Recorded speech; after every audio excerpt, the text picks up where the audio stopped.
প্রবাসী সাংবাদিক জুলকারনাইন শায়ের আজ তার অফিসিয়াল ফেসবুকে বাংলাদেশ সেনাবাহিনীকে নিয়ে দীর্ঘ পোস্ট দিয়েছেন। সেখানে তিনি গণ অভ্যুত্থানের পর দেশের আইন শৃঙ্খলা রক্ষা সহ নানা কাজে সেনাবাহিনীর সদস্যদের নিয়োগ দেওয়া নিয়ে মন্তব্য করেছেন। পোস্টে তিনি লেখেন, ৫ই আগস্টের পর থেকে দেশের অভ্যন্তরীণ শান্তি শৃঙ্খলা রক্ষায় সশস্ত্র বাহিনীর সদস্যরা নিরলসভাবে কাজ করে যাচ্ছেন। তবে এই চ্যালেঞ্জিং পরিস্থিতিতে সেনা সদস্যদের বিশ্রাম ও মানসিক চাপ মুক্তির জন্য তেমন কোনো কার্যকর উদ্যোগ নেওয়া হয়নি। বরং পিকনিক, লেডিস ক্লাব, শিশু ক্লাব, খেলাধুলার মতো অপ্রাসঙ্গিক কার্যক্রমে তাদের জড়িয়ে তাদের ব্যক্তিগত সময় ও শক্তি ক্ষয় করা হচ্ছে। এর ফলে অপারেশনাল কার্যক্রমে তাদের পূর্ণ মনোযোগ বিঘ্নিত হচ্ছে, পাশাপাশি শারীরিক মানসিক ক্লান্তি চরম পর্যায়ে পৌঁছাচ্ছে। তিনি লিখেন, এক্ষেত্রে আরও একটি উদ্বেগজনক বিষয় হলো এসব অনুষ্ঠানে অনেক জ্যেষ্ঠ কর্মকর্তা ও তাদের সহধর্মিণীদের অসহনশীল রূঢ় আচরণ ও অযৌক্তিক প্রত্যাশা।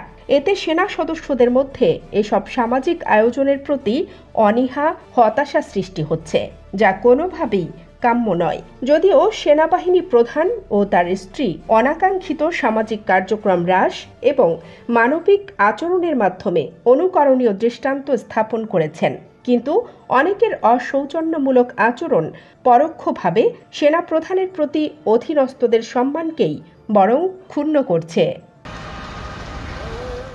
৫ দিনের কঠোর কর্মপরিধির পর সেনা সদস্যদের 2 দিনের স্বস্তিকর বিশ্রামের আশা খুবই যৌক্তিক, কিন্তু তাদের এই স্বল্প সময়টুকু নষ্ট করা হচ্ছে, যা গ্রহণযোগ্য নয়। জুলকার বলেন, বর্তমান প্রেক্ষিতে দেশ, সেনাবাহিনী ও সদস্যদের স্বার্থে সকল অপ্রাসঙ্গিক কার্যক্রম সাময়িকভাবে স্থগিত করা জরুরি। যদি কোনো অনুষ্ঠান আয়োজন অপরিহার্য হয়, তবে সেনা সদস্যদের সম্পৃক্ততা যথাসম্ভব সীমিত রাখা উচিত। এক্ষেত্রে নীতি নির্ধারকদের সুদৃষ্টি ও দ্রুত হস্তক্ষেপ কামনা করছি।